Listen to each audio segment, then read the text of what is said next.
ಗುಸ್ಲ್ ಸ್ನಾನ. ಹಜರತ್ ಸೈಯದ್ ಇಬ್ನ್ ಜುಬೇರ್ ಹೇಳಿರುವರು, ಈದ್‌ನಂದು 3 ಕಾರ್ಯಗಳನ್ನು ನೆರವೇರಿಸುವುದು ಪ್ರವಾದಿಚರ್ಯೆಯಾಗಿದೆ. ಪ್ರಾರ್ಥನಾ ಸ್ಥಳದವರೆಗೆ ನಡೆಯುವುದು, ಸ್ನಾನ ಮಾಡುವುದು, ಪ್ರಾರ್ಥನೆಗಾಗಿ ಹೊರಡುವ ಮುನ್ನ ಏನನ್ನಾದರೂ ತಿನ್ನುವುದು. ಈದುಲ್ ಫಿತ್ರ್.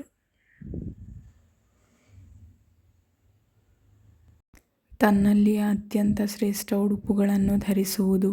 ಹಜರತ್ ಜಾಬೀರ್ ವರದಿ ಮಾಡಿರುವಂತೆ ಪ್ರವಾದಿವರ್ಯರ ಬಳಿ ಒಂದು ಜುಬ್ಬಾ ಇತ್ತು. ಅವರು ಈದ್ ಜುಮಾದಂದು ಧರಿಸುತ್ತಿದ್ದರು. ಅಲ್-ಬೈಹಕಿ ವರದಿ ಮಾಡಿರುವಂತೆ ಹಜರತ್ ಇಬ್ನ್ ಉಮರ್ ಈದ್‌ನ ದಿನದಂದು ತಮ್ಮ ಶ್ರೇಷ್ಠ ಉಡುಪುಗಳನ್ನು ಧರಿಸುತ್ತಿದ್ದರು.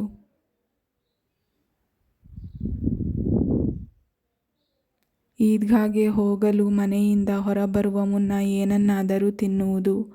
ಹಜರತ್ ಅನಸ್ ಇಬ್ನ್ ಮಾಲಿಕ್‌ರು ವರದಿ ಮಾಡಿರುವರು, ಪ್ರವಾದಿ ಮುಹಮ್ಮದರು ಈದುಲ್ ಫಿತ್ರ್‌ನ ದಿನದಂದು ಖರ್ಜೂರಗಳನ್ನು ಸೇವಿಸದೆ ಹೊರಬರುತ್ತಿರಲಿಲ್ಲ ಹಾಗೂ ಸಾಮಾನ್ಯವಾಗಿ ಬೆಸ ಸಂಖ್ಯೆಯಲ್ಲಿ ಖರ್ಜೂರಗಳನ್ನು ಸೇವಿಸುತ್ತಿದ್ದರು.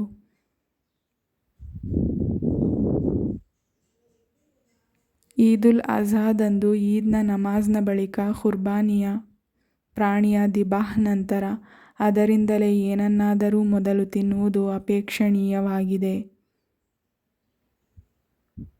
ತಕ್ಬೀರ್ ಹೇಳುವುದು. ದಾರಕುತ್ನಿ ವರದಿ ಮಾಡಿರುವಂತೆ ಹಜರತ್ ಇಬ್ನ್ ಉಮರ್ ಈದುಲ್ ಫಿತ್ರ್ ಮತ್ತು ಈದುಲ್ ಅಜ್ಹಾದಂದು ಮನೆಯಿಂದ ಹೊರಬಂದು ನಮಾಜ್‌ನ ಸ್ಥಳಕ್ಕೆ ತಲುಪುವವರೆಗೆ ತಕ್ಬೀರ್‌ಗಳನ್ನು ಹೇಳುತ್ತಿದ್ದರು. ನಂತರ ಇಮಾಮ್ ಬರುವವರೆಗೆ ಅದನ್ನು ಮುಂದುವರೆಸುತ್ತಿದ್ದರು.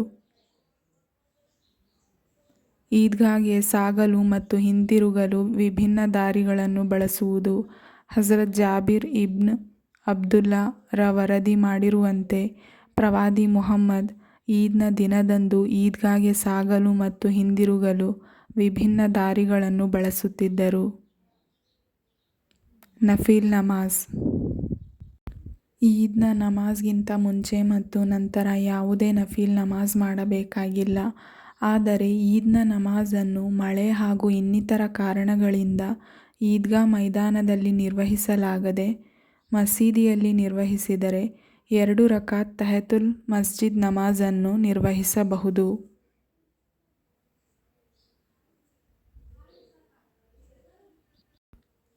ಸಮುದಾಯದ ಕೆಲವರು ನಿರ್ವಹಿಸಿದರೆ ಇನ್ನಿತರರ ಮೇಲಿಂದ ಬಾಧ್ಯತೆ ನೀಗುವುದು ಎಂದು ಮಾಲಿಕ್ ಮತ್ತು ಶಾಫಿഈ ವಿದ್ವಾಂಸರು ಸುನ್ನತು ಮುಅಕ್ಕಿದ ಪ್ರಬಲ ಪ್ರವಾದಿಚರ್ಯೆ ಎಂದು ಪರಿಗಣಿಸುತ್ತಾರೆ. ಈದ್‌ನ ನಮಾಜ್ ನಿರ್ವಹಿಸುವುದು. ಹನಫಿ ವಿದ್ವಾಂಸ ಶೈಖುಲ್ ಇಸ್ಲಾಂ ಇಬ್ನ್ ತೈಮಿಯ ಈದ್‌ನ ನಮಾಜ್ ಕಡ್ಡಾಯವೆಂದು ಪರಿಗಣಿಸಿದರೆ ಹಂಬಲಿ ವಿದ್ವಾಂಸರು ಫರ್ಜೆ ಕಿಫಾಯವನ್ನು ಪರಿಗಣಿಸುತ್ತಾರೆ.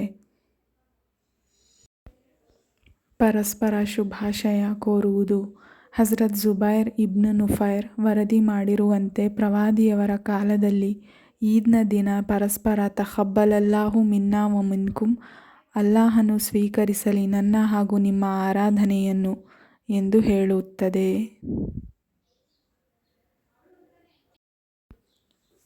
ಉಪವಾಸ ನಿಷಿದ್ಧ. ಈದ್‌ನ ದಿನದಂದು ಉಪವಾಸವಿರುವುದನ್ನು ನಿಷೇಧಿಸಲಾಗಿದೆ.